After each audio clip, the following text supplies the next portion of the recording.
오늘 제가 기독교 핵심이라고 하는 제목을 붙였는데 여러분은 어떤 생각을 하십니까? 기독교 신앙은 무엇이 핵심입니까? 우리가 예수를 믿는다 그럴 때 예수의 무엇을 믿는 것입니까? 놀라운 것은 어떤 사람이 회사를 다니면 한 10년을 다니면 그 회사가 무엇을 하는 회사인지, 어떻게 일을 하는지, 신입 사원들을 훈련시킬 수 있을 만큼의 지식을 가지게 되죠. 그러나 교회는 놀랍게도 50년, 70년을 예배당 안에 앉아서 하나님 말씀을 들어도 우리가 무엇을 믿는 것인지에 대해서 정확하게 설명하지 못하는 사람들이 많다는 사실입니다. 이상하지 않습니까? 예수를 믿는다는 것이 무엇을 믿는 것입니까? 예수의 이름에 뭘 믿는다는 겁니까? 기독교 신앙의 핵심은 뭡니까? 라고 누군가가 여러분에게 물어보면 여러분들은 뭐라고 대답하시겠어요? 어떻게 설명하시겠어요? 30분이라는 시간이 있으면 또는 1시간 혹은 10시간을 나에게 주면 여러분들은 30분이든 1시간이든 10시간이든 여러분들은 그 사람에게 기독교에 대해서 알지 못하고 기독교에 대해서 오해하고 있는 사람에게 여러분은 기독교 핵심은 이거야. 우린 이걸 믿어. 라고 어떻게 대답하시겠어요? 기독교 신앙은 그냥 믿는 게 아니고 기독교 신앙은 하나님을 아는 지식 위에 세워지는 것입니다.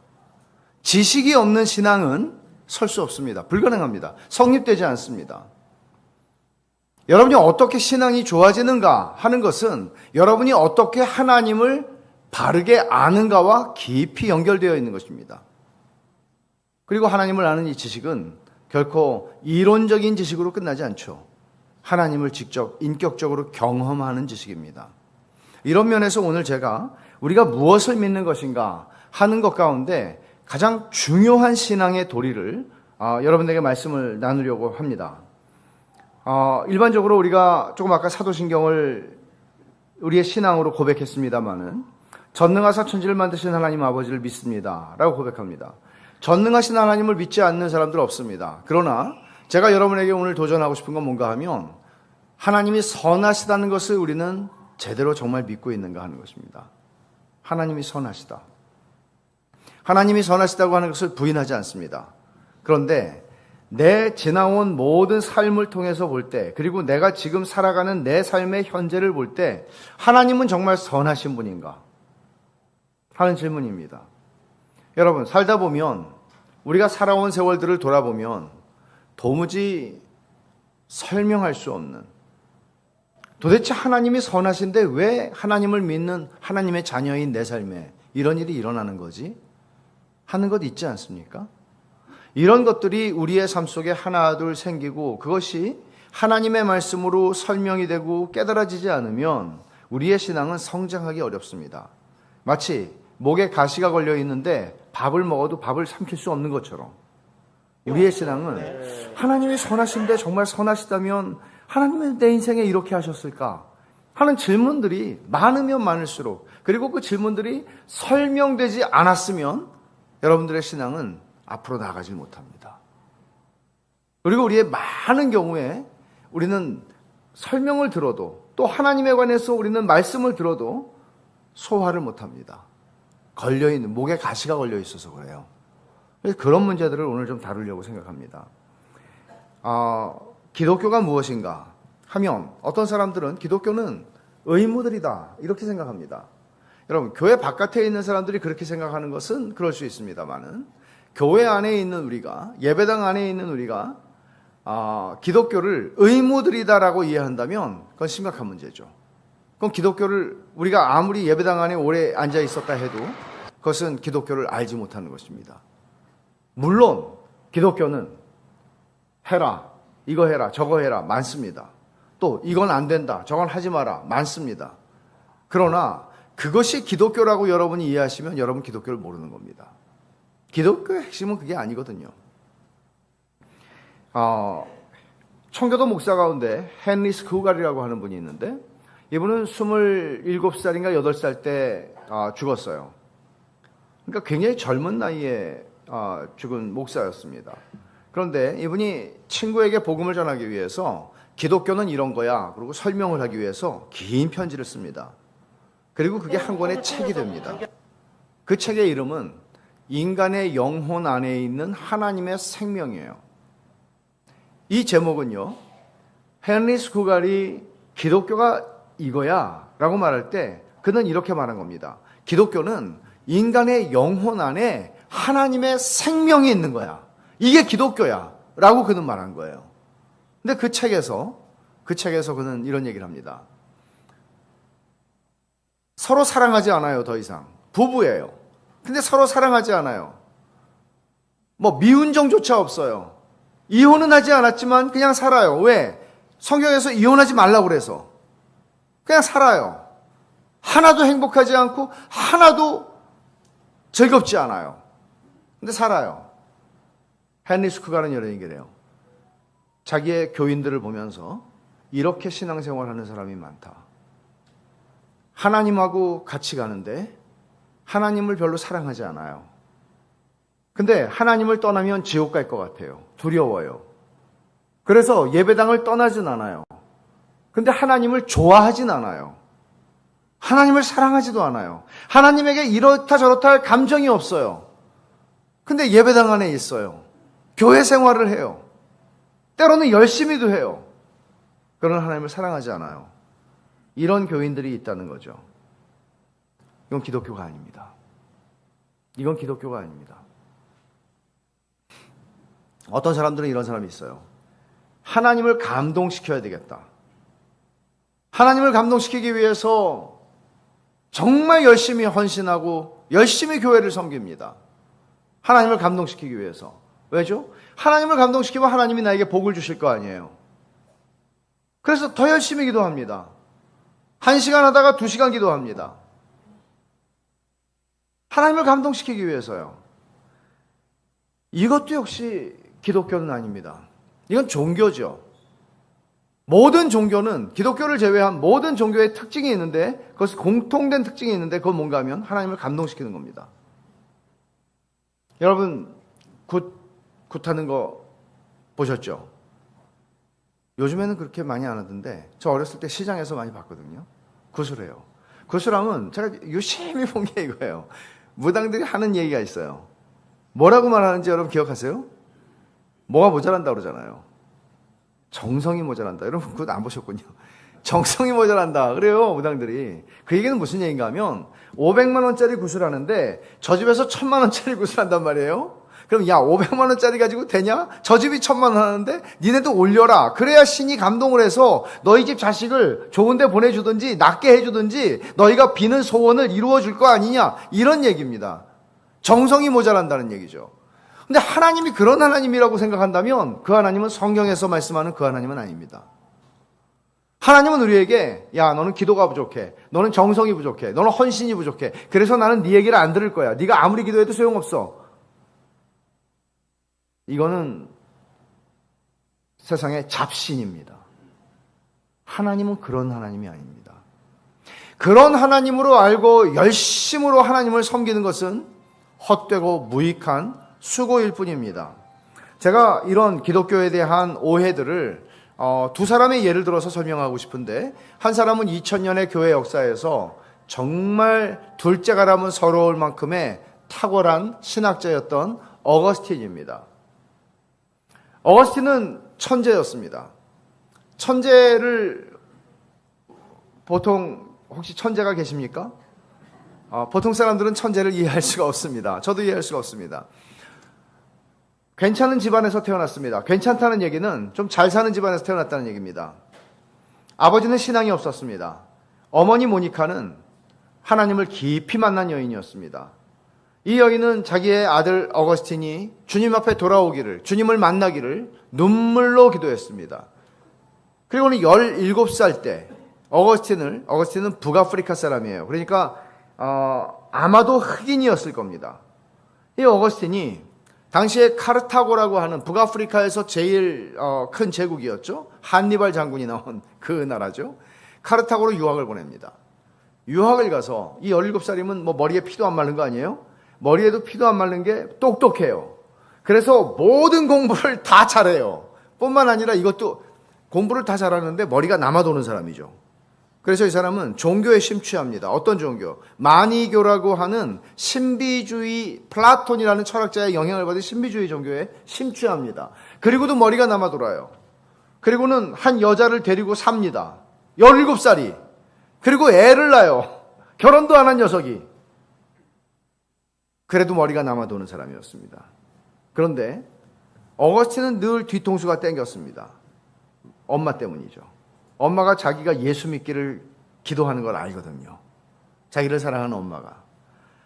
근데 예수님께로 갈 수 없다는 걸 알았어요. 왜? 그가 생각하는 기독교는 기쁨과 즐거움이 없는 잿빛, 회색빛 삶이었기 때문입니다. 그래서 그는 이런 인생의 소소한 즐거움과 기쁨들을 어떻게 내가 포기할 수 있어? 그리고 그는 하나님께 돌아가는 길을 스스로가 차단하고 돌아가지 않습니다. 그러나 하나님께서 그가 나이가 30살쯤 됐을 때 그를 찾아오시고 그를 만나십니다. 그리고 그는 30살에 하나님을 만나고 어머니 모니카와 함께 정말 놀라운 영적인, 엄마와 아들이라서가 아니라 정말 그리스도 안에서 성령 안에서의 친교를 나눕니다. 세상에 행복한 부모와 자식이 영적인 친교를 나눌 수 있는 건 얼마나 큰 즐거움입니까? 그리고는 몇 해 지나지 않아서 정말 짧은 시간을 그렇게 하고 어머니 모니카는 세상을 떠납니다. 저의 판단은 아들을 위해서 기도하다가 진이 빠져서 간 게 아닌가 그런 생각이 들 정도로 그렇게 눈물로 어머니 모니카는 아들을 위해 기도했고 하나님은 그 아들을 만나 주셨습니다. 어거스틴이 쓴 책, 많은 책을 쓰죠. 근데 그가 고백록이라고 하는 그 책에서 자기 이야기를 하는데 이런 얘기를 해요. 한때 잃어버리게 될까봐 그렇게 두려워했던 헛된 기쁨들이 한꺼번에 다 제거되었을 때 정말 너무나 상쾌했습니다. 제게서 그것들을 몰아내신 당신은 진정 최상의 기쁨입니다. 어거스틴은 자기가 인생에서 누리는 이런 기쁨 저런 기쁨들을 잃어버릴까봐 하나님께 가기를 두려워했습니다. 그런데 하나님이 자기를 만나주시자 어거스틴이 간 게 아니에요. 하나님이 그를 만나주셨어요. 만나주시자 그는 이렇게 고백하는 거예요. 내 이런 사소하고 자잘한 기쁨들이 다 사라져버렸을 때 너무나 상쾌했다고. 그리고 하나님은 최상의 기쁨입니다라고 표현해요. 생각해 보세요. 어거스틴이 5세기에 우리부터 1600년 전 사람이에요. 5세기에 하나님을 만났을 때 그 하나님은 그에게는 최상의 기쁨이었습니다. 여러분들에게는 어떻습니까? 여러분들에게는 하나님이 최상의 기쁨인가요? 여러분들도 그렇게 말하실 수 있나요? 우리는 동일한 하나님을 만난 거란 말이에요. 하나님은 어제나 오늘이나 변치 않으시니까요. 우리에게도 동일하게 하나님은 나의 최상의 기쁨입니다 라고 우리는 고백합니까? 이게 하나의 도전이에요. 질문이에요. 또 한 사람의 예를 들고 싶은데 사무엘상 14장에 보면 사울 왕의 이야기가 나옵니다. 이스라엘의 초대 왕이죠. 사울 왕이 블레셋과 전투를 벌이는데 뜬금없이 금식을 선포합니다. 군인들에게요. 여러분, 군인들이 쌀밥을 먹여서 고기를 먹여서 나가서 싸우게 해도 부족할 텐데 금식을 선포합니다. 이게 말이 되는 얘기입니까? 월드컵 축구를 하는데 이제 45분, 90분을 뛰어야 되는데 금식을 선포하고 내보내는 게 말이 됩니까? 그럼 자, 질문입니다. 사울은 왜 금식을 선포했을까요? 사울이 금식을 선포한 이유는 뭘까요? 1번, 믿음이 너무나 좋아서. 2번, 믿음이 없어서. 뭘까요? 1번입니까? 2번입니까? 2번이에요. 믿음이 없어서 하는 금식이 있어요. 금식이라고 하는 것은 종교적인 행위입니다. 기독교에만 있는 게 아니에요. 이슬람에도 금식이 있고요. 이슬람은 1년에 한 달 해요. 라마단 금식이라고 그래서. 금식은 모든 종교에 있습니다. 그리고 금식은 종교에 있어서도 굉장히 극단적 행위입니다. 그런데 전쟁을 앞두고 있는, 전투를 앞두고 있는 군인들에게 금식을 선포하는 것은 어떤 일입니까? 왜 했을까요? 사울의 동기는 뭘까요? 사울은 전쟁에서 이길 확신이 없었습니다. 두려웠습니다.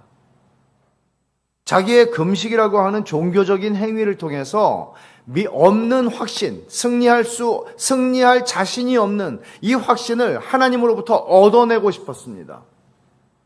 자기의 행위, 종교적인 행위를 통해서 설마 내가 이렇게까지 하는데 하나님이 나에게 승리를 안 주시겠어? 라는 거죠. 이런 금식이 있습니다. 이거는 믿음이 없어서 하는 금식입니다. 자, 다윗의 경우를 한번 생각해 보십시오. 다윗이 골리앗 앞에 섰을 때 소년 다윗입니다. 골리앗은 거인입니다. 다윗이 잠깐만 기다려. 내가 3일 동안 금식기도 하고 올게. 그렇게 했습니까? 다윗은 믿음의 사람이었는데 왜 금식을 안 했습니까? 전투에 대한 확신이 있었기 때문이죠. 이 전쟁은 나에게 속한 게 아니고 사람에게 속한 게 아니고 하나님께 속한 것이라고 그는 말했거든요. 이 전쟁은 나와 골리앗의 싸움이 아니라 골리앗과 하나님의 싸움이라고 그는 인식했던 거죠. 그래서 그는 확신이 있었기 때문에 금식할 필요가 없었습니다. 사울이 전투를 앞두고 했던 금식은 불신앙으로 말미암은 금식이었습니다. 종교 행위죠. 내가 이렇게까지 하는데 하나님이 나를 안 도와주시겠어? 이런 식으로 행하는 금식이 있습니다. 합당하지 않은 것이죠. 사울은 그래서 그냥 종교인에 불과한 것이죠.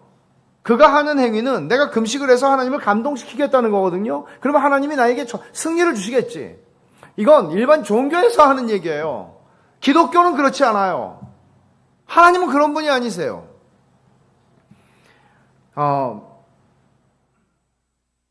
제가 이제 질문들을 이렇게 깔아놓고 이제 좀 말씀을 시작하려고 합니다.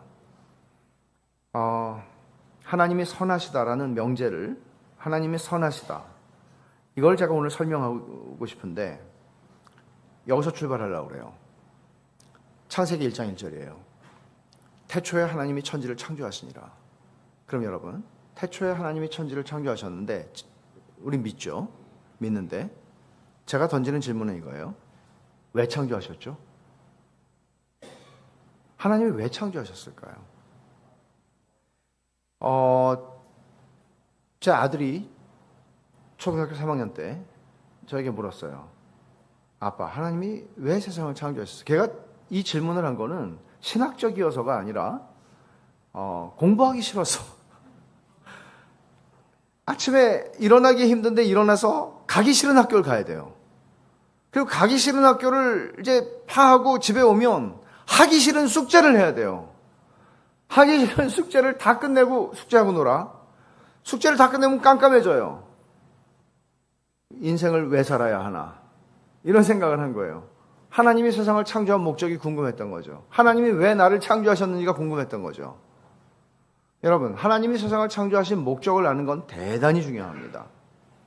근데 재밌는 일화를 하나 소개할게요. 칼빈이, 종교개혁자 칼빈이 기독교 강요에서 이런 얘기를 해요. 어떤 경건한 노인에게 한 껄렁껄렁한 젊은이가 물었어요.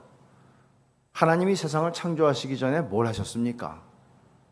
그러니까 이 경건한 노인이, 칼빈은 어거스틴을 이용해서 이렇게 말해요. 너같이 쓸데없는 생각을 하는 놈을 위해서 지옥을 창조하셨다 이놈. 좀 음향이 대단합니다. 타이밍이 대단합니다.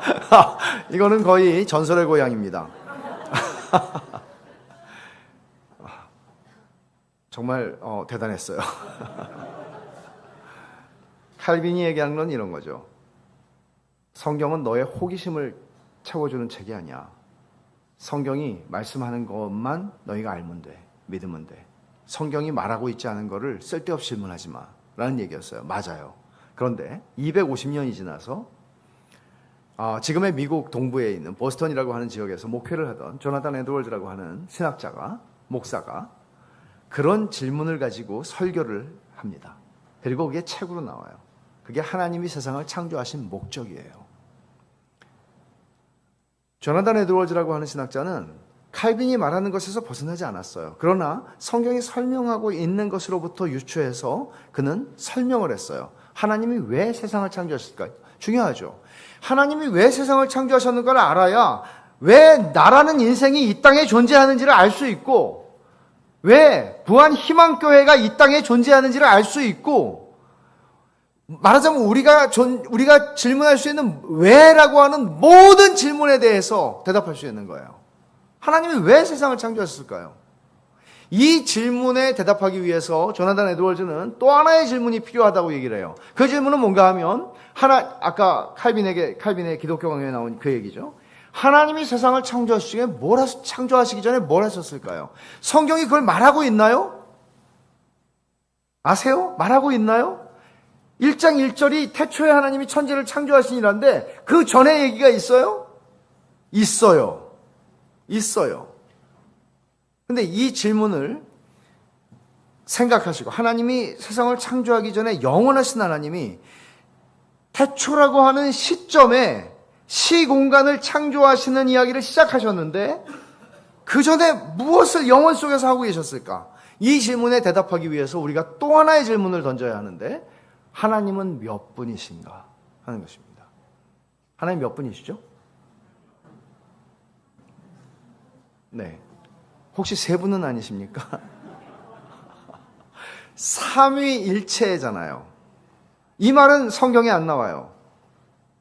삼위일체라는 말은 영어로도 안 나오고 한자로도 안 나와요. 근데 번역을 이렇게 한 거죠. 삼위, 위는 벼슬 위예요. 그리고 일체 할 때 체는 몸체자를 썼어요. 근데 하나님 몸이 없으시잖아요. 영이시다. 하나님은 영이시니. 근데 체를 썼어요. 이거 무슨 말이에요? 그리고 하나님이 벼슬이 있으신가요? 영의정, 좌의정, 우의정 이런 게 있으신가요? 아니죠. 우리 장로교회가 표준문서라고 소위 말하는 웨스트민스터 신앙고백이나 대유리문답이나 소유리문답, 특별히 웨스트민스터 신앙고백에서는 하나님은 세 분으로 계신다라고 번역하도록 쓰여져 있어요. 영어로. 영원히 세 분으로 존재하신다. 그러나 하나이시다. 신성에 있어서, 영원성에 있어서, 권능에 있어서 하나이시다라고 말해요. 그러면 세 분으로 계신다? 그러면 우리가 믿는 신은 유일신이 아니야? 라고 질문할 수 있죠. 말도 안 되는 소리 아니야? 우리가 삼신론이야? 삼신론 아니에요. 다신론 아니에요. 하나님은 완전히 하나세요. 보통 종교에 있어서 여러 신을 섬기는 종교들은 신들이 다툽니다. 신들끼리 다투고 어느 신이 또 중재를 하고 화해를 시키고 그렇게 하는 일들이 일어납니다. 그러나 성부, 성자, 성령 하나님은 세 분으로 계시나 완전히 하나이십니다. 근데 이 말은 인간의 유한한 언어로 무한하신 하나님을 설명하려는 것이기 때문에 한계가 있습니다. 그래서 이렇게 표현하면 되죠. 삼위일체를 한국말로 표현하자면 세 분 한 하나님입니다. 완전히 하나이신 하나님입니다. 그럼 여러분 아직도 저 목사는 어느 교단에서 온 목사인가? 이단 아닌가? 이렇게 여러분들이 의아하게 여기실 수도 있겠으나 여러분 한번 생각해 보세요. 하나님이 세상을 이처럼 사랑하사 독생자를 주셨으니, 그러면 하나님이 성부 하나님이신데 독생자는 성자 하나님이신데 하나님이 자신을 보내신 건가요? 성부 하나님이? 아니죠. 아니에요, 기예요. 아니죠. 예수님이 지상에 계실 때 육신을 입고 예수님이 기도하세요, 하나님께. 요한복음 17장을 한번 찾아보세요. 요한복음 17장은 예수님께서 십자가를 지시기 전에 기도하시는 내용인데, 공관복음, 마태, 마가, 누가복음에서는 아버지여 내 뜻대로 마시고 아버지의 뜻대로 되기를 원합니다. 이 잔을 피하기를 원하지만, 그런 기도를 했지만, 요한복음은 다른 관점에서 이 기도를 설명하는데 17장 1절부터 마지막 절까지가 주님의 기도예요. 대제사장의 기도라고 알려져 있는 이 기도는 예수님께서 성부 하나님께 드리는 긴 기도문입니다. 그러면 이 기도를 볼 때 1절을 보세요. 요한복음 17장 1절에 이렇게 말합니다. 예수께서 이 말씀을 하시고 눈을 들어 하늘을 우러러 이르시되 아버지여 때가 이르러 싸우니 아들을 영화롭게 하사 아들로 아버지를 영화롭게 하게 하옵소서. 예수님이 지금 하늘에 계시는 아버지께 기도하고 계세요. 그러면 기도하는 분은 누구예요? 예수님이에요. 성자 하나님이에요. 기도를 받으시는 분은 누구세요? 성부 하나님이세요. 그럼 여기 한 분이에요? 두 분이에요? 두 분이에요. 두 분이에요. 그리고 기도하시면서 이렇게 기도하시죠. 아버지여 때가 이르렀사오니. 어떤 때? 십자가를 질 때. 예수님은 이 때를 계속 바라보고 계세요. 십자가를 질 때가 왔어요. 이제 이 밤이 지나면 나는 십자가를 질 겁니다. 때가 이렇습니다. 그러니 아버지 아들을 영화롭게 하사 아들로 아버지를 영화롭게 하게 하옵소서. 이게 주님의 기도예요. 그러면 여기서 우리는 두 분이 계시다는 걸 알아요. 그리고 두 분이 무엇을 하셨는지를 알아요. 관계가 아버지가 아들을 영화롭게 하고 아들이 아버지를 영화롭게 하는 관계예요. 좀 어렵죠. 5절을 한번 보세요. 17장 5절이에요. 요한복음. 아버지여 창세전에, 여러분 보세요. 창세전에 이 말이 나오잖아요. 태초에 하나님이 천지를 창조하시니라. 그 전의 얘기를 주님이 하고 계세요. 왜냐하면 주님은 영원하신 하나님이시니까요. 그 전에, 창세전에 이런 말이죠. 우리는 창세전이라는 말이 예수 오래 믿은 사람들은 이게 그냥 익숙한 용어예요. 근데 이런 말이에요. 풀어서 쓰면 아버지요 우리가 세상을 창조하기 전에, 우리가 세상을 창조하기 전에 뭐라고 하셨다는 거예요? 내가 아버지와 함께 가졌던 영화로서 지금도 아버지와 함께 나를 영화롭게 하옵소서. 창세전에 어떻게 하셨다는 거예요? 아버지와 함께 영광을 누리고 계셨다는 거죠. 그러면 영광이라고 하는 이 단어는 조금은 어려운 단어예요. 왜냐하면 굉장히 이 종교적인 언어가 되었기 때문에 어려워요. 우리가 보통 쓰는 말은 아니죠. 그래서 보통 영광을 돌린다 할 때 연예인들이 무슨 연말에 상을 받으면서 믿는 사람들이 내가 하나님께 영광을 돌립니다 이런 표현을 하는데 그렇게 영광을 돌리는 것을 이해하시면 틀린 겁니다. 이 말씀을 정확하게 해설하는 말씀이 구약 성경에 있어요. 잠언 8장을 한번 가보십시오. 성경 공부를 하는 겁니다.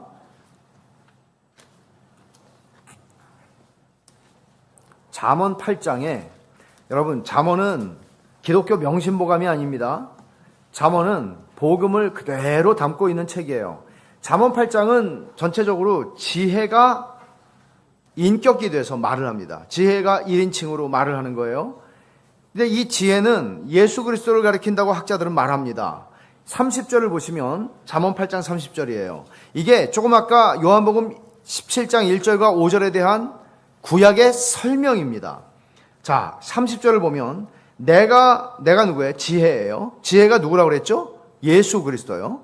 지혜가 말씀합니다. 내가 그 곁에 있어서 창조자가 되어 날마다 그의 기뻐하시는 바가 되었으며 항상 그 앞에서 즐거워하였으며 그 다음까지 읽죠. 31절 사람이 거처할 땅에서 즐거워하며 인자들을 사람의 아들들을 기뻐하였느니라. 내가 그 곁에 있어서 그리스도께서 그 곁에 있었다는 건 누굴 가리키는 걸까요? 성부 하나님이요. 그래서 창조자가 되어 창조하셨죠. 하나님께서 말씀으로 창조하셨죠. 내가 그 곁에 있어서 창조자가 되어 날마다 그의 성부 하나님의 기뻐하시는 대상이 되었으며 항상 내가 성자 하나님이 항상 그 앞에서 즐거워했다고 말하죠. 그러면 여러분 보세요. 성부 하나님과 성자 하나님 사이의 관계는 어떤 관계입니까? 성부 하나님께서 예수 그리스도를 항상 날마다 기뻐하셨습니다. 그리고 성자 하나님이신 예수 그리스도께서 성부 하나님을 항상 즐거워했습니다. 이것이 요한복음 17장 조금 아까 읽은 1절과 5절에 대한 설명입니다. 이 말은 이렇게 설명할 수 있죠. 예수님께서 내가 아버지와 함께 누렸던 영화로서 라고 할 때 아버지와 아들의 관계는 성부 하나님과 성자 하나님의 관계는 서로를 기뻐하고 즐거워하는 관계였다는 얘기입니다. 여러분 이걸 제가 이렇게 설명할 수 있을 것 같아요. 저희 아이들이 아주 어렸을 때예요. 초등학교 다닐 때인데 저는 그때 인생에서 가장 바빴던 시간들이었습니다. 한 달에 설교를 30번을 했어요, 보통. 전국을 다니면서. 그때 저는 선교사였습니다. 한국에서 선교단체를 대표를 하고 있었는데 정말 시간을 아이들과 보내기가 어려웠죠. 어느 날 사무실에 나갔는데 설교도 강의도 그리고 약속도 아무것도 없는 날이었어요. 야, 이건 정말 선물이구나. 그리고는 집으로 갔습니다. 그리고 아이들을 납치하기 위해서 애들 학교 정문에서 차를 대놓고 기다리다가 나오기가 무섭게 애들을 데리고 용인 에버랜드를 데리고 갔습니다. 그리고 말했죠. 얘들아, 오늘은 문 닫을 때까지 놀자. 신나게 놀아라. 아빠, 내일 시험인데요? 그러더라고요. 그래서 괜찮아. 아무것도 염려하지 말고 오직 감사함으로 오늘을 놀아. 아빠가 선생님한테 내일 편지 써줄 거니까 시험 보더라도 너희가 아무것도 쓰지 않아도 괜찮아. 걱정하지 마. 아빠가 책임질게. 걱정하지 말고 놀아. 그리고 문 닫을 때까지 11시까지 놀다가 집으로 갔어요. 12시죠. 자는데 너무 피곤하죠. 자는데 오누이가 이렇게 얘기를 해요. 거의 잠이 들락말락 하는데 소리가 들려요. 오빠, 아빠 너무 좋지? 쟁쟁해요. 인생에 한 번 있었던 일인데 잊혀지지가 않아요. 아빠 너무 좋지? 그래서 잠이 깼어요. 잠이 깼는데 오빠가, 야, 우리 아빠 같은 아빠가 어딨냐? 그리고 계속 티키타카 계속 얘기를 하는 거예요. 그래서 제가 영광스러웠어요. 아이들이 아빠를 이렇게 기뻐하고, 아빠라는 인격을 이렇게 기뻐하고 이렇게 즐거워한다는 그 사실이 저에게는 너무나 영광스러웠어요. 두 인격이 저를.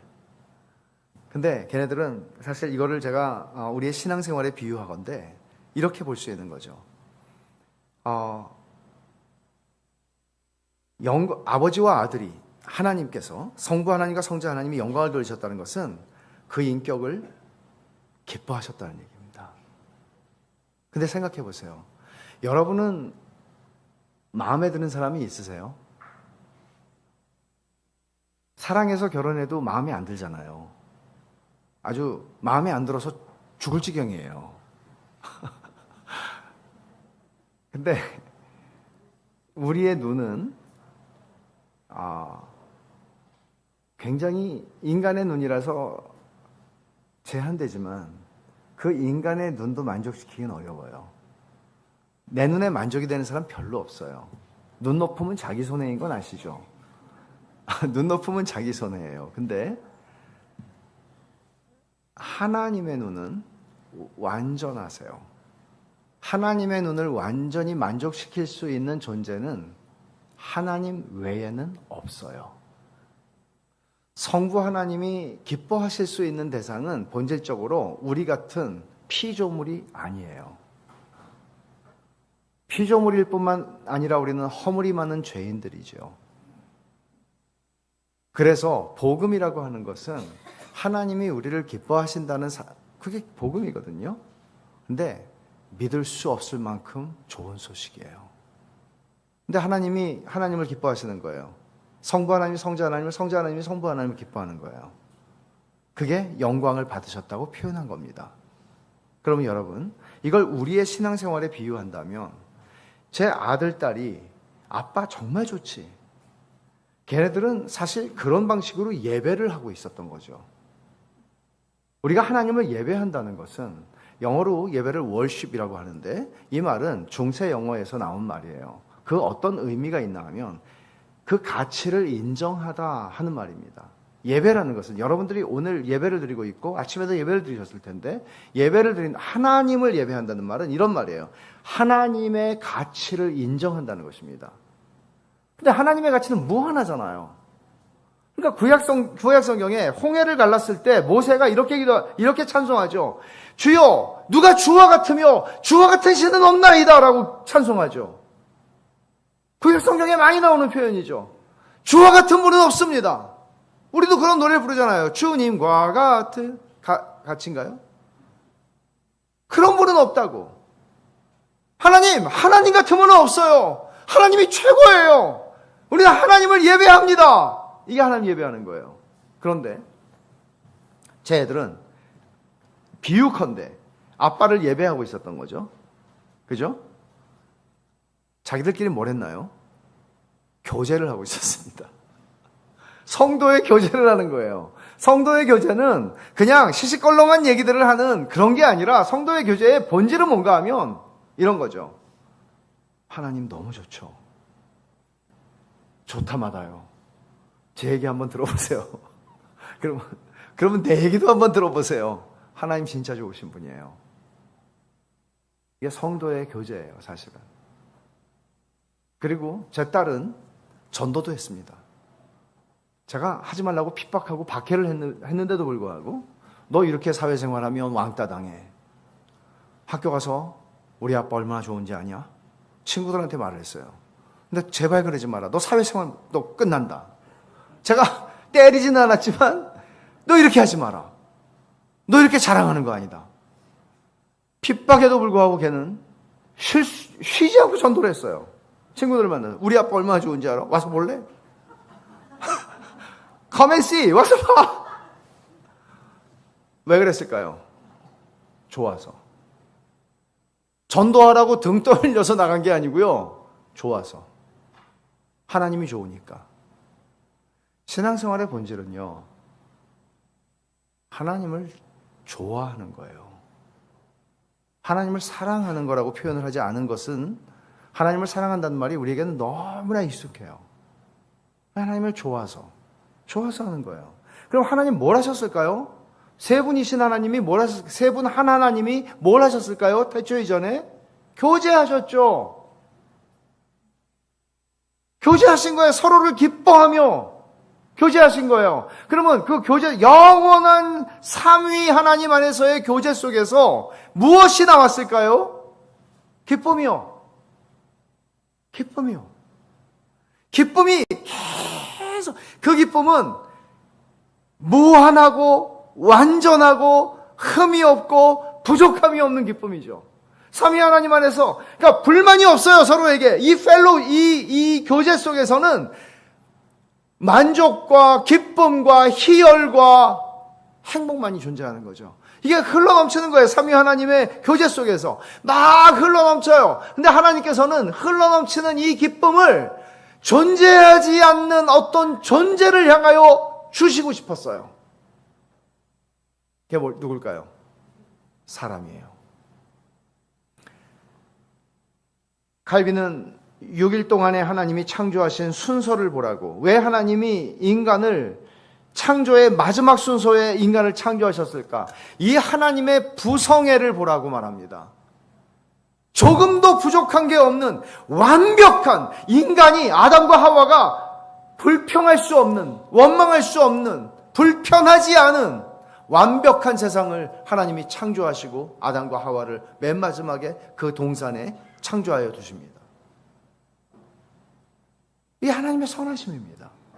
하나님은, 제가 하나님이 왜 세상을 창조하셨는가 하는 질문을 던졌죠? 첫 번째 대답은 이겁니다. 하나님의 기쁨입니다. 하나님의 기쁨이 동기가 되어서 창조하신 겁니다. 하나님의 기쁨을, 흘러넘치는 기쁨을 우리에게 주시기를 원하셨습니다. 여러분, 인간을 하나님의 형상으로 만들었다고 성경은 말합니다. 하나님의 형상은 무슨 뜻이에요? 하나님이 가지는 어떤 속성들을 우리가 공유하고 있다는 얘기죠. 우리가 받았다는 얘기죠. 그러나 더 본질적으로 보면 하나님과 소통할 수 있는 존재로 사람을 만드신 거예요. 이게 하나님의 형상이에요. 하나님은 물고기에게 요나를 삼켜라. 그러면 물고기 요나를 삼킵니다. 벌레에게 저 박넝쿨을 씹어 먹어라. 그러면 씹어 먹습니다. 그러나 요나한테 너 니누에로 가라. 니누에는 동쪽이거든요. 근데 어디로 가요, 이 사람은? 스페인으로 가요. 서쪽으로 가요. 다시스로 가요. 인간은 하나님과 소통할 수 있는 존재예요. 벌레나 짐승이나 이런 것들은 하나님이 하라 그러면 그냥 해요. 근데 인간은 하나님과 쌍방 소통할 수 있는 존재로 하나님은 우리를 만드셨어요. 이것은 이유가 있죠. 하나님이 우리를 소통이 가능한 존재로 만드셔서 가장 먼저 소통하고 싶었던 게 뭔가 하면 기쁨을 소통하고 싶었어요. 기쁨을 주고 싶어서 창조하셨으니까요. 여러분, 에덴 동산의 이름은 누가 지은 거죠? 하나님이 지으신 거예요. 짐승의 이름은 사람이 지었는데, 아담이 지었는데, 에덴 동산은 하나님이 지어주신 이름이에요. 하나님은 왜 사람이 사는 그 동산의 이름을 에덴이라고 하셨을까요? 에덴의 뜻이 뭘까요? 기쁨이에요. 하나님의 의도가 있는 거죠. 나는 기쁨을 주고 싶어서 너희를 창조했어. 이 동산은 기쁨의 동산이야. 너희는 기뻐하고 즐거워해라. 그 기쁨과 즐거움의 본질은 뭐지? 그 기쁨은 내가 너희에게 주는 기쁨이야. 삼위 하나님, 성부, 성자, 성령 하나님이 그 거룩한 교제 속에서 흘러넘치는 기쁨을 내가 너희에게 주기를 원해. 이게 사람을 만드신 동기예요. 그러나 동기만 있는 게 아니죠. 목적이 있죠. 하나님께서 사람을 창조하시고 사람에게 기쁨을 주세요. 아담과 하와는 염려하지 마 이런 말을 주님이 산상설교에서 하시는데 그런 말 할 필요가 없었어요. 왜? 염려할 필요가 없었으니까. 염려라는 게 뭐죠? 염려라는 걸 존재를 알지 못했어요. 그런데 하나님의 에덴 동산에서 완벽한 환경에서 살아가도록, 그리고 아담이 하나님 저 외로워서 못 살겠어요. 하나님 저에게 친구를 주세요. 라고 불철주야 철야 기도를 하고 금식 기도를 해가지고 하나님이 하와를 주셨습니까? 아니죠. 아담이 외롭다는 느낌을 가지기도 전에 하나님이 먼저 보시고 사람이 독처하는 것이 좋지 않다고. 다 보시기 좋았어요. 심히 좋았어요. 근데 좋지 않다고 하나님이 처음으로 말씀하신 게 뭐예요? 사람이 혼자 있는 게 좋지 않다고. 하나님은 사람을 공동체로 창조하셨어요. 왜요? 하나님이 공동체로 존재하셨거든요. 삼위 하나님이, 성부와 성자 성령 하나님이 공동체로 존재하셨기 때문에 하나님은 우리를 공동체로 창조하셨어요. 그리고 두 사람을 창조하시면서 생육하고 번성하라고 말씀하세요. 그럼 여러분, 하나님이 하와를 창조하시는 장면도 가만히 한번 상상력을 가지고 생각해 보세요. 아담이 혼자 있는 게 좋지 않다고 느끼셨어요. 그리고는 아담을 재우세요. 그리고 의인화해서 제가 표현하는 거예요. 하나님이 열심히 땀 흘리며 하와를 창조하시기 위해 아담의 배를 여시고 갈빗대를 하나 꺼내시고 외과 수술하시는 거죠. 그리고 이 갈빗대로 사람을 만드세요. 하와를 만드세요. 아주 최고의 사람으로 만드세요. 그리고는 아담을 깨우십니다. 아담을 깨우세요. 일어나봐, 일어나봐. 그러니까 아담이 개슴칠에 눈을 뜨면서 웬 갑자기 안 보이던 자기하고 비슷한 한 사람이 있는데 깜짝 놀라는 거죠. 그리고는 아담의 첫 번째 육성, 그것은 하나님을 찬송하는 얘기가 아니었고요, 여인을 찬미하는 노래였습니다. 이는 내 뼈 중에 뼈요 내 살 중에 살이라는 것이었습니다. 이 말은 하나님을 찬송하는 말입니다. 왜냐하면 그것이 하나님께로부터 온 것인 줄을, 모든 선한 것이 하나님께로부터 온 것인 줄을 그는 알았기 때문이죠. 그러면 생각해 보세요. 저 같으면 아담이 너무 다 해주면 버릇 나빠져. 얘를 일을 좀 시켜야 돼. 얘야, 저기 가서 진흙을 좀 퍼와. 그래갖고 한번 이겨봐. 진흙을 막 이겨봐. 뭐 정사각형을 만들어도 되고 동그라미를 만들어도 되고 원하는 원뿔형을 만들어도 되고 만들어봐. 그 응달에다가 말려. 그러면 사람이 될 거야.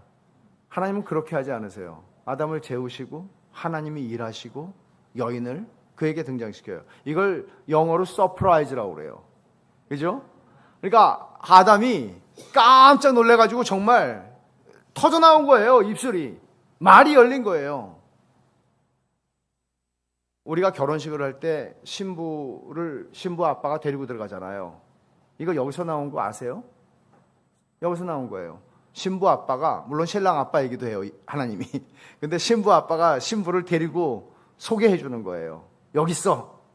네 와이프야. 그러는 거죠. 여러분, 하나님께서는 창세기 1장과 2장, 그러니까 3장에서 범죄하기 전까지의 장면을 보면 하나님은 아담에게 기쁨을 주고 싶어서 견딜 수 없으신 하나님이신 것을 성경에서 보여주는 거예요. 왜냐하면 하나님은 기쁨을 주고 싶어 창조하셨으니까요. 그 다음에 하나님이 영광을 받으시는 것이 하나님의 목적이었는데 어떻게 영광을 받으시는지 설명드릴게요. 이게 종교하고 기독교의 완전히 다른 점이에요. 하나님이 아담에게 기쁨을 주세요. 그러면 아담은 우리의 종교적인 표현을 빌면 우리는 하나님이 기쁨을 주실 때 뭐라고 표현을 하는가 하면 은혜 받았다라고 표현해요. 여러분, 은혜를 받으면 기뻐요, 슬퍼요? 기뻐요. 근데 은혜를 받으면 눈물도 흘릴 수 있고 콧물도 나올 수 있는데 기뻐요. 만약에 은혜를 받았는데 슬프면 가짜예요. 동의하세요? 은혜를 받으면 슬프지 않아요. 세상과 나는 감대없고 구속한 주만 보이도다. 빈들이나 초막이나 궁궐이나 상관없어. 하나님이 계시면 여기가 천국이야. 기뻐요. 영광스러워요. 하나님의 은혜가 얼마나 과분한지 불평이 이만큼 나왔다가도 은혜를 받으면 불평이 쑥 들어가고 감사함이 터져 나와요. 기뻐요. 은혜 받은 증거예요. 그러니까 하나님이 우리에게 기쁨을 주시면 우리 은혜 받았다고 말해요. 은혜 받은 사람은 어떻게 하죠? 하나님 최고. 하나님을 인정하는 거예요. 하나님 너무 감사합니다. 내 삶의 형편이 변한 게 없고 너무나 힘든 건 사실이에요. 그렇지만 하나님이 나에게 줄로 재워주신 구역이에요. 최고예요. 나는 이해할 수 없지만 하나님이 나에게 최상의 것을 나에게 주신 거예요. 이렇게 고백하게 되죠. 자족하게 되죠. 감사하게 되죠. 이걸 우리는 예배라고 표현할 수 있어요. 하나님을 하나님으로 인정하는 거니까. 그 하나님을 예배하면 하나님은 뭘 받으시나요? 영광을 받으시죠. 자, 보세요. 이게 기독교와 종교의 차이라고 그랬죠? 그러면 하나님이 우리에게 먼저 기쁨을 주세요. 그 다음에 우리가 은혜를 받고 예배를 드려요. 그러면 하나님은 영광을 받으세요. 종교는 인간이 주도권을 가지고 인간이 하나님을 감동시키려고 하는 거예요. 감동시켜서 저 사람이 아니고 나에게 복을 주시도록. 기도 1시간 하는 사람보다 기도 2시간 하는 나에게 복을 주시도록. 헌금을 500만 원 하는 사람보다 1000만 원 하는 나에게 복을 주시도록 하나님을 감동시켜서 복 받겠다는 거예요. 이건 종교입니다. 예배당 안에서 이런 일이 일어난다고 할지라도 이건 종교입니다. 기독교가 아닙니다. 하나님을 오해한 것입니다. 이런 방식으로 우리는 하나님을 감동시킬 수 없습니다. 그럼 여러분, 이것을 이제 작은 얘기로 갖고 올게요. 하나님이 세상을 왜 창조하셨는가? 기쁨을 주시고 싶어서, 기쁨을 주심으로써 영광을 받으시려고 창조하셨어요. 그러면 우리가 왜 사는가? 하나님은 왜 나를 21세기에 여기서 살게 하시는가? 한국 사람으로. 하나님이 왜, 그럼 내 인생을 어떻게 살아야 잘 사는 걸까? 언젠가 내가 하나님 앞에 서게 될 텐데 하나님 앞에 섰을 때 나는 하나님께 뭐라고 말씀드릴 수 있을까? 하나님이 너 뭐 하다 왔니? 저 목사 하다 왔어요. 그게 무슨 의미가 있어요? 아, 목사했구나. 너 훌륭하구나. 아니죠. 저 장사하다 왔어요. 저 농사 짓다 왔어요. 저 소 키우다 왔어요. 하나님이 그걸로 우리를 판단하지 않으시죠. 직업으로 어떤 일을 했는지. 그럼 뭘까요? 여러분, 웨스트민스터 소요리 문답 1문 아시죠? 사람의 제일 되는 목적이 무엇인가? 하나님을 영화롭게 하고 그분을 영원토록 즐거워하는 겁니다. 그럼 보세요. 인간의 최고의 목적이에요. 그리스도인이 아니고 인간, 하나님의 형상으로 창조된 인간. 하나님을 믿든 안 믿든 상관없어요. 모두가 하나님의 심판대 앞에 서요. 하나님의 심판대 앞에 섰을 때 하나님이 우리를 판단하시는 기준이 뭔가 하면 사람이 존재하는 목적을 이루었는가 하는 거예요. 최고의 목적이죠. 내가 돈 얼마나 많이 벌었나? 내가 얼마나 많은 일을 했나? 이거 아니에요. 하나님을 즐거워하고 그분을 하나님을 영화롭게 하고 그분을 영원토록 즐거워하는 것. 그럼 이게 두 개 같아요. 하나님을 영화롭게 하라, 하나님을 즐거워하라. 근데 이게 두 개가 아니고 하나예요. 하나님을 어떻게 영화롭게 할 수 있어요? 자, 성부 하나님이 성자 하나님을, 성자 하나님이 성부 하나님을 영화롭게 했어요. 어떻게 영화롭게 했어요? 기뻐함으로써. 기뻐함으로써. 그럼 여러분 이것을 우리에게 적용을 해봐요. 우리가 하나님을 어떻게 영화롭게 할 수 있어요? 여러분들이 죽어라 하고 봉사하고 헌신하고 선교사 나가고? 아니에요. 왜냐하면 주님이 마태복음 7장에 그러셨어요. 주여 주여 하는 자마다 다 천국에 들어가는 거 아니다. 아, 주님, 우리가 주님의 이름으로 권능을 행했어요. 주님이 저에게 은사를 주셔서 제가 병 고쳤어요. 제가 귀신을 쫓아냈어요. 그걸로 되는 거 아니다. 제가 주님의 이름을 전파했어요. 그걸로 되는 거 아니다. 중요한 게 뭐죠? 그러니까 선교사를 냈고 목사를 냈고 이런 것들이 중요한 게 아니라 하나님을 영화롭게 하는 것은 하나님을 즐거워함으로써 하나님을 영화롭게 하는 거예요. 이게 웨스트민스터 소요리 문답을 만든 소요리 문답, 대요리 문답 일문 똑같아요. 그리고 얼마나 100여 명 이상의 학자, 목사들이 모여서 5년에 걸쳐서 만들어낸 작품이에요. 그들은 고심했어요. 성경 전체를 통틀어서 사람이 존재하는 목적이 뭐지? 성경은 뭐라고 말하지? 하나님을 영화롭게 하고 그분을 영원토록 즐거워하는 것. 이게 하나님이 세상을 창조하신 목적이고 인간을 창조한 목적이니까. 그렇다면 우리는 일생을 사는 동안 내가 하나님을 얼마나 즐거워하고 사느냐. 근데 그 말을 쓸 때 저는 할머니가 오래 믿은 집안이에요. 제가 4대인데 할머니가 늘 저를 어렸을 때 이렇게 말씀하셨어요. 형이가 하나님을 기쁘시게 하는 사람이 돼야 된다. 하나님께 영광을 돌리는 삶을 살아야 된다. 근데 저는 그때 들을 때마다 괴로웠어요.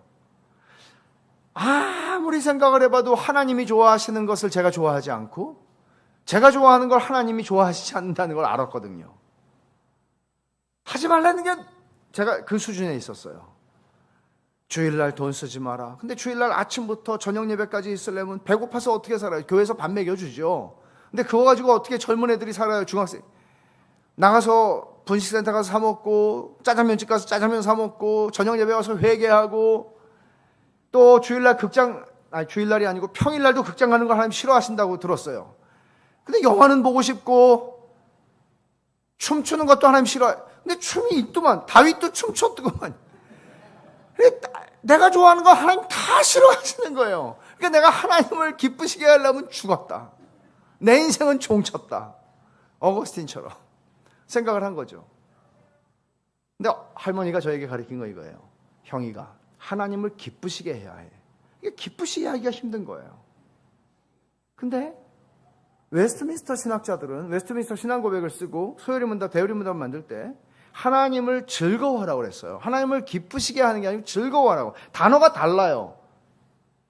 인조이 하라고 얘기를 하는데 이 인조이 한다는 말은 이런 거죠. 여러분 인조이 아시잖아요. 이 단어는 아시죠? 인조이 하는 건 내가 좋아서 하는 거예요. 즐기는 거예요. 예를 들어서 우리가 취미 생활을 할 때 제가 미국에서 목회를 했었는데 미국에서 목회를 할 때 정말 교민들이 힘들게 살아요. 힘들게 사는데 그렇게 힘들게 살고 주말에 금요일날 낚싯대를 싣고 대서양까지 3시간을 가야 되거든요. 3시간을 그 밤에 가요. 밤새 낚시하고 토요일날 와요. 고기 한 마리 얻어먹죠 우리는. 근데 내가 그래서 아니 힘든데 좀 잠 좀 자고 쉬지 왜 그 3시간을 바다까지 가서 낚시를 하고 오냐고. 그랬더니 이걸 해야 삽니다 목사님. 이걸 해야 산대요. 그건 인조이 하는 거죠. 그건 피곤한 게 아니에요. 저 같은 사람한테 낚시하라고 그러면 저는 일이죠. 노동이죠. 힘들어서 못하죠. 여러분 바로 이런 거예요. 하나님을 즐거워한다는 것은 내가 좋아서 하는 거예요. 하나님을 좋아하는 거예요. 여러분 찬송가에 내 기도하는 한 시간 그때가 가장 즐겁다. 여러분 이거를 아는 사람이죠. 그리스도인들은. 이게 무슨 얘기야 하는 걸 아는 사람이죠. 저는 고등학교 때 노회에서 우리 중고등부 면려회 연합수련회가 있었어요. 그때 동도교회라고 하는 데서 했는데 청량리에 서울에 철야기도를 이제 다 참석을 해야 돼요. 근데 목사님이 울어도 못하네 5절이 있거든요. 그걸 한 5번을 반복해서 부르셨어요. 죽을 뻔했어요. 그리고 그 다음에 이거 내 기도하는 한 시간 그때가 가장 즐겁다. 이걸 또 한 5번을 연속 불렀어요. 정말 괴로워서 즐거운 게 아니고 괴로워서 죽을 뻔했어요. 이게 뭐지? 하나도 안 즐거운데 졸려 죽겠어. 기독교는 이거예요. 기독교는 이걸 아는 거예요. 내 기도하는 한 시간 그때가 가장 즐겁다. 제가 언젠가 어느 교회 설교하러 갔을 때 좀 너무 일찍 도착을 해서 그 앞에 있는 다방에 가서 한 30분 앉아 있었던 적이 있어요. 근데 딱 갔는데 제 옆 테이블에 두 젊은이가 있더라고요. 남녀가. 근데 이 젊은이들이 말을 하지를 않아요. 그리고 계속 서로를 바라보면서 그 얼굴에 그 환한 기쁨과 만족스러움들이 있어요. 그래서 장애를 가진 그 청년들이 연애를 하면서 이렇게 참 너무 보기 아름답고 좋다. 이제 그렇게 자꾸 힐끗힐끗 봤죠. 근데 너무 기쁨이 그 얼굴에 만족함이 있는 거예요. 서로를 말을 안 해요. 그래서 제가 이제 시간이 돼가지고 가방 들고 나오는데 말을 하더라고요. 그래가지고 배운 게 있어요. 말이 없어도 서로를 바라보기만 해도 만족이 되고 기뻐하는 거예요. 저는 잠언 8장을 떠올렸답니다. 성부 하나님과 성자 하나님이 이렇게 기뻐하시는 거죠. 우리가 하나님을 기뻐한다는 것은 무엇인가를 많이 하는 것이 아니라 하나님을 즐거워한다는 것은 하나님 앞에 있는 게 좋은 거예요. 저희 아이들이 아빠 너무 좋지 했던 것처럼 하나님이 좋은 거예요. 여러분이 하나님이 좋을 때 하나님은 영광을 받으세요. 이거를 존 파이퍼라고 하는 미국 목사님이 이렇게 정리를 했어요. 잘 들어보세요. 이분이 한 명언이에요. 우리가 하나님 안에서 최고로 만족을 누릴 때 하나님은 우리 안에서 최고로 영광을 받으신다. 다시요. 우리가 하나님 안에서 최고로 만족을 누릴 때 하나님은 우리 안에서 최고로 영광을 받으신다. 이거를 제가 좀 천박한 비유로 좀 설명을 하겠습니다. 때때로 뭐 사경회나 집회가 있잖아요. 저녁 때. 근데 이제 오늘이라고 한번 해봅시다. 오늘 여러분들이 오전 예배만 드리고 집으로 가야지 이렇게 생각을 하셨는데 오후 예배가 있는데 가고 싶다. 남을까 가고 싶다. 이러다가 한 바퀴 돌고 다시 돌아오자. 그리고 한 바퀴를 도는데 저기 시장이 있습니까? 갔는데 갑자기 뭐 나부끼는 게 있어서 이렇게 보니까 신사임당의 얼굴도 보이고 그래서 이렇게 주워 보니까 6장이 포개져 있는 거예요. 접혀서.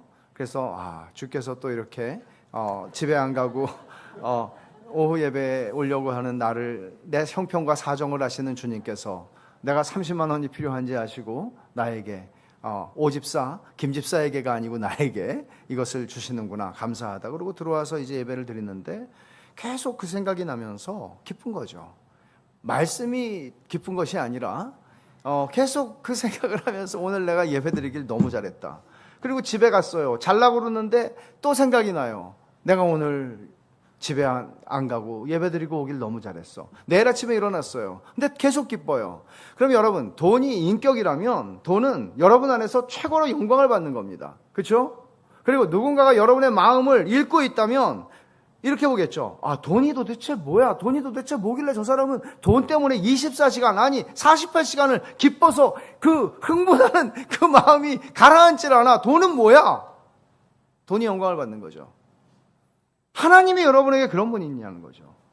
우리가 하나님을 그렇게 즐거워하느냐는 거죠.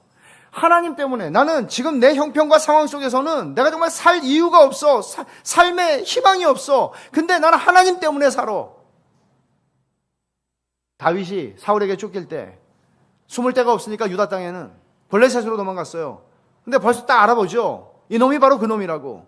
그래서 다윗은 미친 척을 하면서 침 흘리고 손가락으로 그림 그리고 난리 이렇게 미친 척을 해가지고 풀려났어요. 그리고 아둘람 굴로 도망갔습니다. 아둘람 굴로 도망간 다윗을 사람들이 찾아와요. 400명이나 되는 사람들이. 다윗은 지금 자기 한 몸도 간수하기가 힘든데 400명이 찾아와요. 400명이 찾아오는데 그 400명은 다 허접한 사람들이에요.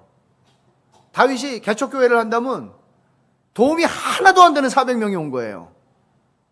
한 맺힌 자, 원통한 자, 빚진 자들, 이런 사람들이에요. 아무짝에도 도움이 안 되는 사람들이에요. 이 사람들을 데리고 아둘람굴에서 다윗은 잠을 못 이루며 나와서 하나님을 묵상합니다. 그리고 쓴 시가 시편 34편이죠. 거기서 그는 이런 얘기를 해요. 너희는 여호와의 선하심을 맛보아 알지어다. 다윗이 왕궁에서 만사가 태평할 때 너희는 여호와의 선하심을 맛보아 알지어다 그렇게 말한 거 아니에요.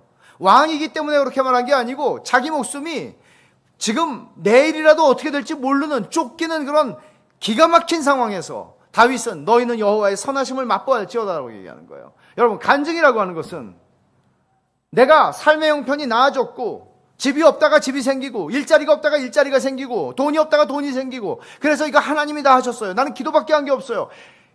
맞아요. 그것도 맞아요. 그러나 그 간증은 의도한 것과는 상관없이 듣는 사람들의 마음에 나도 기도 열심히 해서 저런 복을 받아야지. 나도 정말 나는 왜 저 사람보다 기도 더 많이 했는데 하나님이 나한테는 복을 안 주시는 거야? 이런 생각들을 하게 할 수 있어요. 그러나 여러분들이 여러분의 삶에 사망의 음침한 골짜기라고 여겨질 만한 곳에 있을 때 여러분들의 삶에서 살 소망도 살 힘도 없다고 느껴지는 그 자리에서 너희는 여호와의 선하심을 맛보아 알지어다라고 말한다면 다윗이 고백한 것처럼 공고한 자들이 이를 듣고 힘을 얻습니다. 기뻐합니다. 하나님이 나 같은 인생도 지금 붙들고 계시는구나 생각합니다. 그리스도인은 부에도 처할 수 있고 빈에도 처할 수 있습니다. 그러나 내게 능력 주시는 자 안에서 내가 모든 것을 할 수 있다고 바울이 말하는 것은 내가 감옥에서 뛰쳐나갈 수 있다는 얘기가 아니고 내가 가난을 몰아내고 부를 얻을 수 있다는 얘기가 아닙니다. 내 삶의 형편이 어떻든지 간에 나는 내게 능력 주시는 자 안에서 자유한 인생이다. 내가 감옥에 있든지 돈이 있든지 없든지 빚더미에 앉았든지 사업이 실패했든지 망했든지 내게 능력 주시는 자 안에서 하나님은 나를 통해서 원하는 모든 일을 하셔.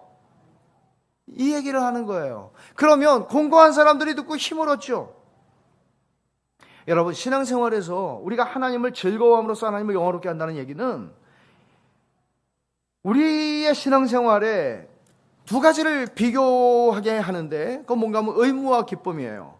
여러분, 의무는 나쁜 게 아니에요. 의무는 중요하고 좋은 것입니다. 여러분, 만약에 제가 너무 오늘은 좀 피곤해서 좀 하기 싫은데 설교가 어저께 제가 저녁 때 그런 생각을 했으면 어떻게 되겠어요? 제 마음대로 하면 안 하겠죠. 근데 저는 목사잖아요. 제가 설교를 안 하면 어떻게 해요? 우리 교회 예배는. 의무라는 거는 중요해요. 그러나 의무가 전부가 될 수는 없습니다. 우리 신앙생활에 의무가 전부가 될 수는 없어요. 여러분의 신앙생활에 여러분이 나는 장로니까, 나는 집사니까, 난 권사니까, 난 권찰이니까, 난 구역장이니까 이걸로 신앙생활하는 거 아닙니다. 이거가 우리를 끌고 가는 전부는 아니란 얘기입니다. 중요해요. 하나님이 주신 직분을 따라서 성실하게 섬기는 거 중요해요. 그러나 하나님이 우리에게 물으시는 중요한 게 있어요. 그거는 뭔가 하면 기쁨이에요. 기쁨이 우리의 동기가 되는 거예요. 마치 삼위 하나님께서 그 교제 속에서 흘러넘치는 기쁨으로 우리를 창조하셨듯이 우리가 하나님을 섬기는 동기는 하나님을 즐거워하는 기쁨이 나로 하여금 그 일을 감당하게 하는 거예요. 자, 한 예를 들어보죠. 결혼기념일에 제가 실수로 설교 약속을 잡은 적이 있어요.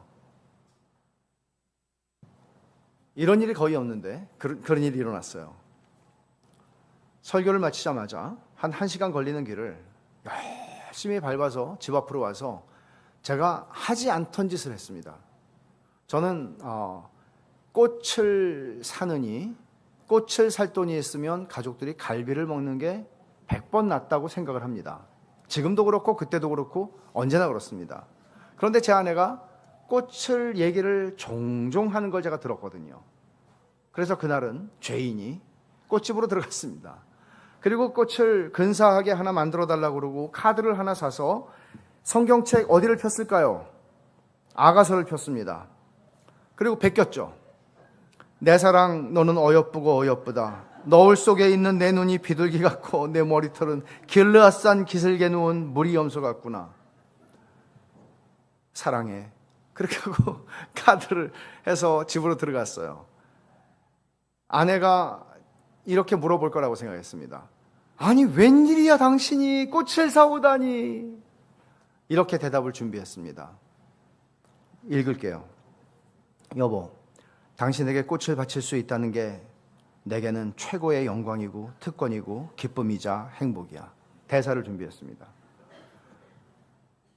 안 물었어요. 처제들이 잔뜩 와 있어요. 3명이. 그리고 혼비백산하여 남편이 미쳤나 싶어서 혼비백산해서 방으로 뛰어들어갔습니다. 여러분 생각해 보세요. 제가 만약에 여보 웬일로 이렇게 꽃을 다 사왔냐고 그러는데 사오래매 이렇게 얘기했으면 어떻게 됐겠어요? 제가 당신에게 꽃을 바칠 수 있는 건 내 인생의 최고의 영광이고 특권이야 라고 얘기했을 때 제가 찌그러지는 건가요? 아니죠. 아내는 영광을 받죠. 그리고 저도 그 영광 가운데 즐거워하는 거죠. 그러면 신앙의 도리도 동일합니다. 우리가 열심히 매일매일 말씀을 묵상하고 읽고 애독하고 그리고 기도하고 근데 하나님께서 어느 날 물으세요. 야, 참 너 훌륭하다. 너 어떻게 그렇게 지금까지 수십 년을 말씀을 읽고 기도하고 그렇게 살아오니? 그러니까 이렇게 대답하는 거죠. 하래매요. 목사님이 맨날 잔소리를 하시니까 내가 안 할 수가 있어야지요. 이렇게 말하는 게 아니죠. 이거예요. 주님, 이게 저에게 너무나 영광스러운 특권이고 기쁨이에요. 저 같은 인생이 날마다 하나님 만나다니요. 하나님 말씀을 들을 수 있다니요. 그리고 하나님께 나아가 말할 수 있다니요. 감히 영광스러워요. 견딜 수 없어요. 이렇게 말하는 거예요. 이건 뭐죠? 의무가 아니라 기쁨인 거죠. 아시겠죠? 우리 신앙생활은 이렇게 가는 거예요. 그럴 때 우리는 사람의 최고의 목적과 본분을 이루어 사는 겁니다. 무엇이 두려우며 무엇을 못하겠어요? 바울이 로마서에서 말한 것처럼 우리가 살아도 주를 위하여 살고 죽어도 주를 위하여 죽나니 사나 죽으나 우리가 주의 것이로다. 바울은 로마의 그리스도인들을 만난 적이 없지만 만나지 않아도 알죠. 우린 그리스도인이니까. 우린 주님 때문에 죽고 못 사는 사람들이니까. 주님을 좋아하고 주님을 사랑하는 사람들이니까. 신앙생활에서 조심해야 할 것은 기쁨이 없는 의무로 전락하게 된다면 그것은 율법주의가 되고 맙니다. 율법주의와 무율법주의는 우리가 가장 경계해야 하는 싱클레어 포거슨이라고 하는 신학자에 의하면 이란성 쌍둥이입니다. 우리는 무율법주의, 이건 이런 거죠. 마음대로 살아요. 교회는 1년에 한 번 와요. 지멋대로 살아요. 술집에 가보면 있어요. 여기서 다 소문난 망난이에요. 근데 교회는 와요. 1년에 한 번씩. 지멋대로 사는데. 우리 이런 사람들을 판단합니다.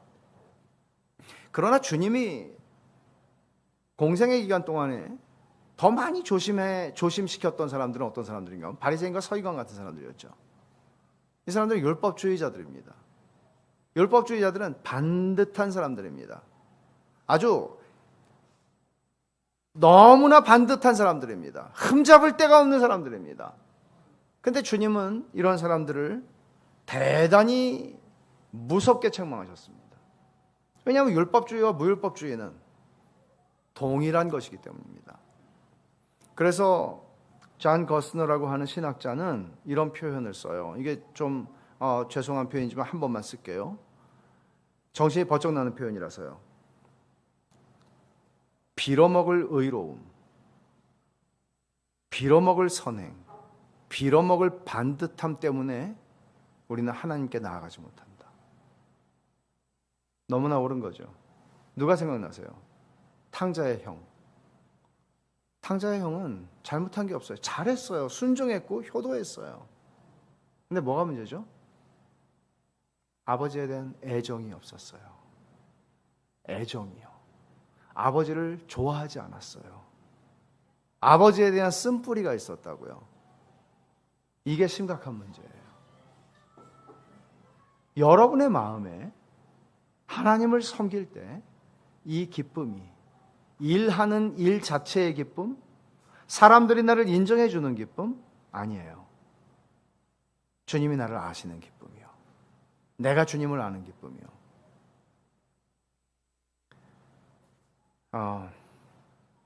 제가 오늘 성경 어디를 읽었는지 기억하세요? 저 목사는 성경을 읽고 왜 성경 예레미야 32장은 얘기 안 하고 이제 할 거예요. 걱정하지 마세요. 이게 정리하면 끝나니까. 이제 시작하는 게 아니고 끝나는 중요한 말씀이에요.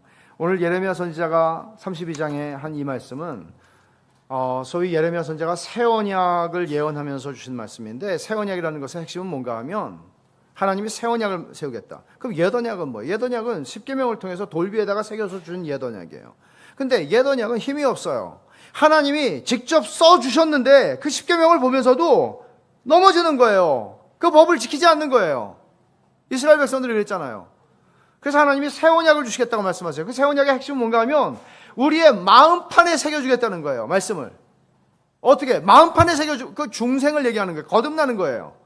거듭나는 건 하나님이 새 마음을 주시는 거죠. 새 마음은 뭐죠? 하나님의 말씀이 새겨져 있는 마음. 하나님의 말씀대로 살고 싶은 마음. 거듭난 사람은 그런 변화가 근본적으로 일어나죠. 하나님을 싫어하던 사람에게 거듭남이 일어나면 영락없이 그 사람은 하나님을 사랑하게 되고 좋아하게 되고 하나님 말씀대로 뜻대로 살고 싶은 마음이 생깁니다. 그러나 여전히 우리 안에 남아있는 죄성 때문에 이 성화의 과정 속에 있는 인생 속에서는 완전해지진 않죠. 그러나 우리는 하나님 뜻대로 살고 싶어요. 주님 뜻대로 살기로 했네. 넘어지고 넘어져도 또 주님 뜻대로 살기로 했네. 그렇게 가는 거예요. 하나님이 그 마음을 주시겠다는 얘기예요. 근데 그 마음을 주시겠다는 얘기를 하는 맥락 속에서 오늘 이 말씀이 나와요. 자, 이 말씀을 설명하죠. 39절이에요. 예레미야 32장 39절. 내가 그들에게 한 마음과 한 길을 주어 자기들과 자기 후손의 복을 위하여 항상 나를 경외하게 하고, 그들에게 한 마음을 주시겠대요. 한 길을 주시겠대요. 하나의 목적을 주시겠대요. 이스라엘 백성들은 제각각이었어요. 하나가 되지 않았어요. 근데 하나님이 한 마음을 주시겠대요. 그 마음은 뭐죠? 하나님이 심어주시는 마음이 있으니까, 헨리 스쿠갈이 얘기한 것처럼 인간의 마음 안에, 인간의 영혼 안에 하나님의 생명이 들어오니까 내 안에도 하나님의 생명이, 내 안에도 하나님의 생명이, 네 안에도 하나님의 생명이 있으면 내 안에도 하나님의 생명이 있으면 하나가 되는 거죠. 한 마음이 되는 거죠. 한 마음이 돼요. 이게 교회예요. 근데 그렇게 해서 자기와 자기들의 후손의 복을 위하여 항상 나를 경외하게 하고, 이 말은 이런 뜻입니다. 여기 복이라는 말이 39절, 40절, 41절에 많이 나와요. 이 복이라는 말은 하나님이 선하시다라고 말할 때 그 선하다라는 말하고 같은 어원이에요. 그러니까 이런 말이죠. 내가 너희에게 복을 주겠다는 말은 하나님이 내가 너희에게 나의 선함을 베풀어 줄게 라는 뜻입니다. 풀어서 설명하면. 그러면 하나님이 우리 자신들과 우리 후손들에게 하나님의 선하심을 베풀어 주기 위하여 어떻게 하시겠다고요? 한 마음을 주시는데 그게 어떤 마음인가 하면 항상 하나님을 경외하게 하는 마음이에요. 이 말은 이렇게 설명할 수 있어요. 하나님을 예배하는 마음이에요. 그러니까 하나님의 백성들에게 한 마음을 주시면 그들은 하나님을 예배하는 자리에서 하나가 됩니다. 이게 우리가 지금 예배에서 경험하고 있는 일이에요. 우리만입니까? 전 세계 5대양 6대주에 하나님의 이름으로 세워진 모든 참된 하나님의 교회들에서 드리는 예배 속에 참여하는 모든 사람들이 인종과 언어와 피부색에 상관없이 한 마음과 한 길을 가진 사람들이 되는 거예요. 하나님을 항상 경외하게 하고. 40절. 내가 그들에게 복을 주기 위해, 내가 그들에게 복을 주기 위해 그들을 떠나지 아니하리라 하는 영원한 언약을 그들에게 세우고. 영원한 언약. 세상 모든 게 다 변해요. 우리의 마음도 변하고 다 변해요. 그러나 하나님은 변하지 않으시죠. 하나님은 영원하고 무한하시고 불변하시는 하나님이에요. 그 하나님만이 영원한 언약을 주실 수 있는데 그 하나님이 주시는 영원한 언약의 내용이 뭔가 하면 내가 그들에게 복을 주기 위해 그들을 떠나지 않겠다는 것이죠. 자, 이 말이 중요한 말인데 내가 그들에게 복을 주기 위하여 그들을 떠나지 아니하리라. 내가 너희를 떠나지 않을 거야 라는 약속이에요. 근데 이 영어 성경 가운데 의역한 성경 중에 New Living Translation이라는 성경에서 이렇게 번역을 합니다. 내가 너희에게 선을 베푸는 일을 절대로 그치지 아니하겠다고 하는 영원한 언약이에요. 그럼 보세요. 하나님께서, 전능하신 하나님께서 그 전능하신 능력을 그 아들의 피로 값주고 산 하나님의 자녀들을 위하여 사용하시는데, 선을 베푸는 일을 위하여 선을 베푸는 일 절대로 그치는 일이 없다고 말씀하세요. 그럼 생각해 보십시오. 하나님께서 우리에게 선을 베푸는 일을 그치지 않을 것이라고 말씀하시면서 그것이 언제까지인가 하면 40절에 나를 경외함을 그들의 마음에 두어 나를 떠나지 않게 하고 라는 말인데요. 그들이 나를 예배하고 나를 떠나지 않겠다고, 죽어도 나는 하나님을 못 떠나, 하나님이 나는 최고야 라고 그들이 고백하고 말하도록 될 때까지 내가 그들에게 선을 베푸는 일을 절대로 그치지 않겠다는 약속을 하는 거예요. 그러면 이 말은 무슨 얘기인가 하면, 여러분의 인생과 우리 주변의 사람들을 생각해 보십시오. 여러분은 착해서 이 자리에 있습니까? 여러분들은 남달리 마음이 따뜻한 사람이라 이 자리에 와 계십니까? 아니죠. 이렇게 말해도 될지 모르겠지만 가망성 없는 인간들이죠. 즐기기가 짝이 없는 인간들이죠. 오만하기가 짝이 없는 인간들이죠. 그런 인간들이 어떻게 이 자리에 와 있습니까? 우리 같은 그런 인간들이 어떻게 이 자리에 와 있습니까? 하나님이 이 약속을 신실하게 지키셨기 때문이죠. 어떻게 해요? 우리에게 선을 베푸시기를 그치지 않고 계속해서 선을 베푸셔서 우리의 돌덩이 같은 마음이, 얼음장 같은 마음이 하나님에게 감동을 받는 거예요. 하나님이 선을 베푸셔서요. 그래서 하나님을 미워하고 싫어했는데 어느 순간 하나님이 나를 위해서 그 아들을 십자가에 못 박아 죽이신 거야? 정말? 조금 우리의 마음이 열리기 시작합니다.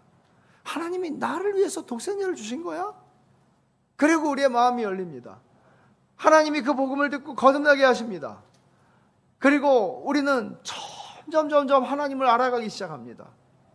그리고 하나님께서 내가 하나님을 알지 못하던 때에 지은 모든 죄악에도 불구하고 하나님이 나에게 선을 베푸셨다는 사실을 알게 됩니다. 그리고 하나님을 예배하게 되죠. 하나님을 영원히 예배하죠. 하나님을 내가 떠나지 않을 거야 라고 합니다. 중생한 사람은 죽여도 하나님을 안 떠납니다.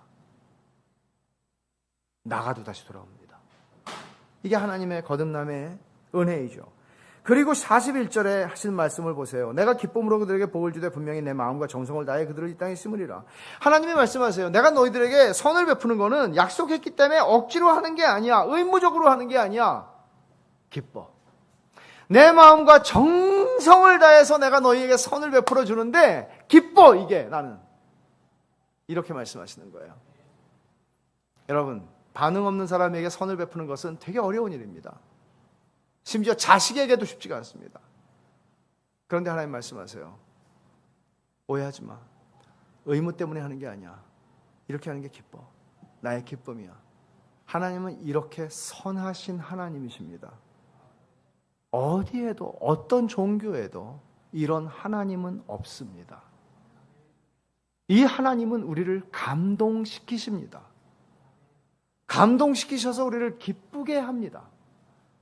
그리고 하나님을 즐거워하게 하죠. 하나님을 예배하게 하죠. 하나님을 섬기게 하죠. 하나님을 위해 살게 만들죠. 그리고 하나님은 우리를 통해 영광을 받으십니다. 이것이 기독교의 핵심입니다. 여러분,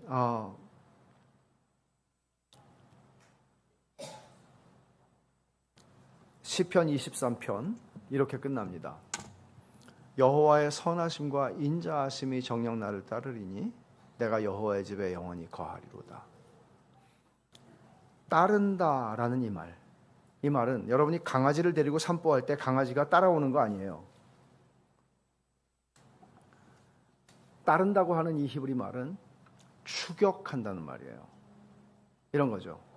경찰이 추격하는 거예요. 범인을.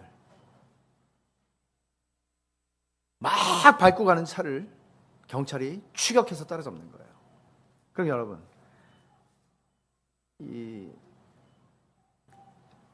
한국 경찰도 무섭지만 미국 경찰 정말 무서워요.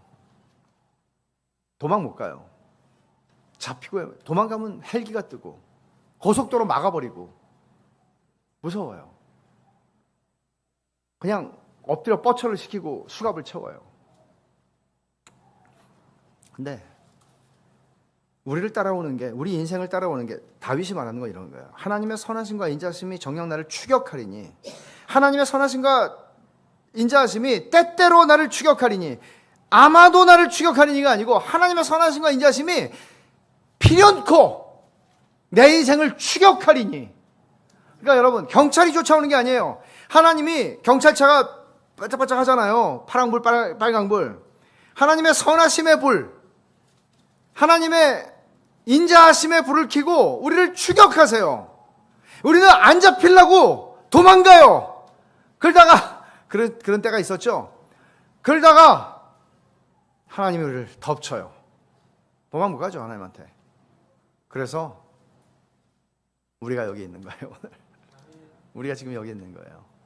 하나님이 우리를 선하심과 공포와 두려움으로 덮치신 게 아니고요, 선하심과 인자하심 우리를 덮치셨어요. 추격하셔서. 다윗은 이런 하나님을 고백하면서 주님, 나는 부족함이 없습니다. 고백하죠. 우린 이런 하나님을 믿습니다. 기도합시다. 하나님 아버지, 감사합니다. 하나님의 전능하심 때문에 감사합니다. 하나님이 선하시기 때문에 감사합니다. 그리고 예수 그리스도를 통해서 저희들의 아버지가 되셔서 감사합니다. 하나님 아버지, 하나님의 선하심을 맛보아 알게 해주십시오. 하나님을 더 즐거워하게 하여 주시옵소서. 그렇게 하나님을 영화롭게 하는 저희의 평생의 삶이 되게 하여 주시옵소서. 예수님 이름으로 기도하옵나이다. 아멘.